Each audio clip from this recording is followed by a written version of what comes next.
उनके साथ आपको होली खेलना चाहिए, उसके साथ आपको त्योहार मनाना चाहिए, क्योंकि होली ऐसा त्योहार है कि हर लोग इसमें मन साफ करके खेलते हैं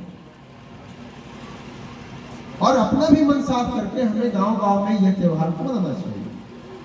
इसके बाद आएगी रामनवमी। रामनवमी में भी हम बड़े धूमधाम के साथ रामनवमी को मनाते हैं। बहुत लोग तो नहीं मनाते हैं, लेकिन बहुत से लोग मनाते हैं। हमें अपने त्योहारों पे नजर रखना चाहिए, हमें अपने त्योहारों को जगा के रखना चाहिए। आज हम सबके यशस्वी मुख्यमंत्री आदरणीय योगी आदित्यनाथ महाराज जी ने जो महाकुंभ, इसके पहले भी होता रहा होगा,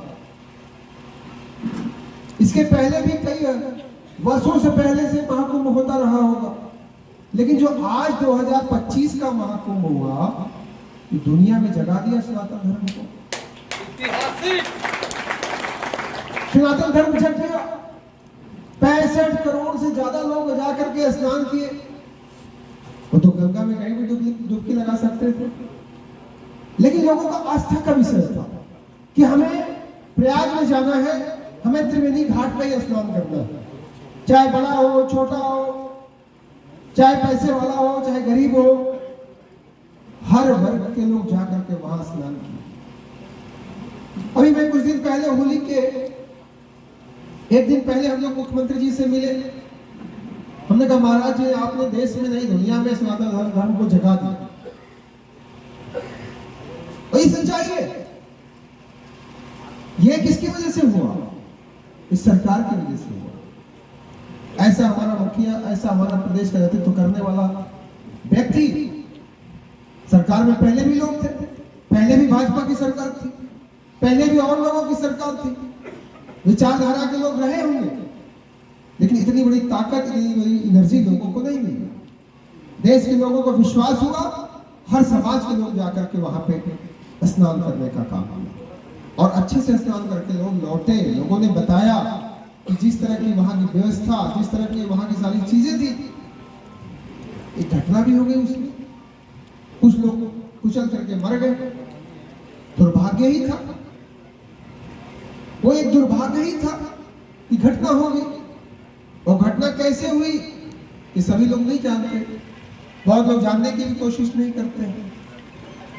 घटना तो मिस्टेक थी। जो स्नान करना था 29 तारीख को, 28 तारीख, 29 तारीख,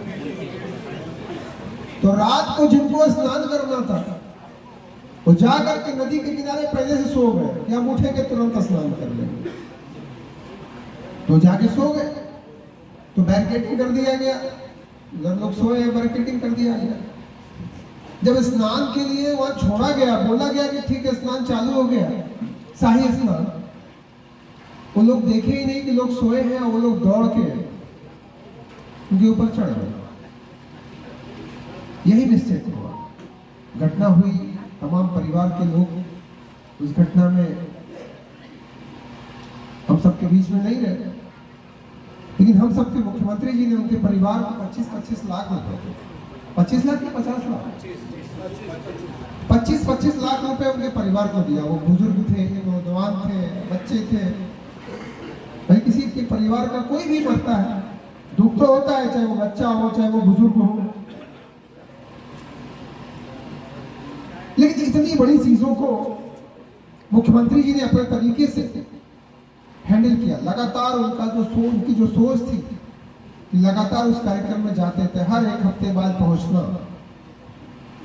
वास्तव में सनातन धर्म को जगा दिया हम सबके मुख्यमंत्री जी ने।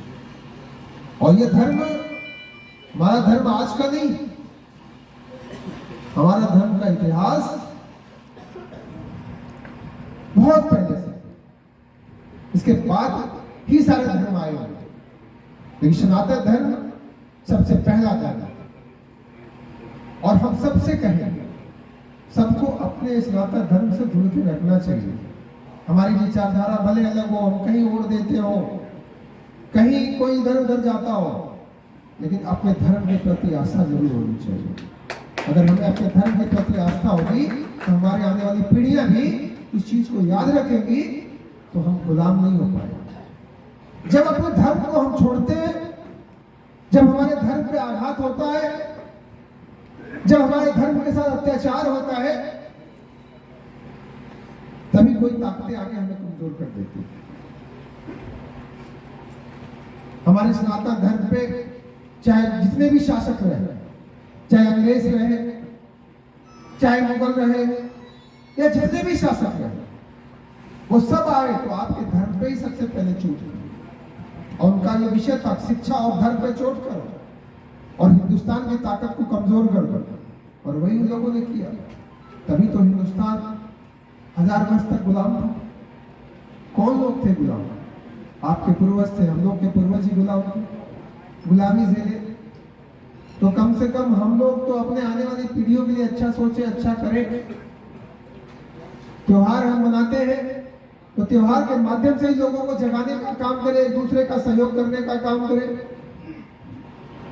एक दूसरे के कार्यक्रम में शामिल हो।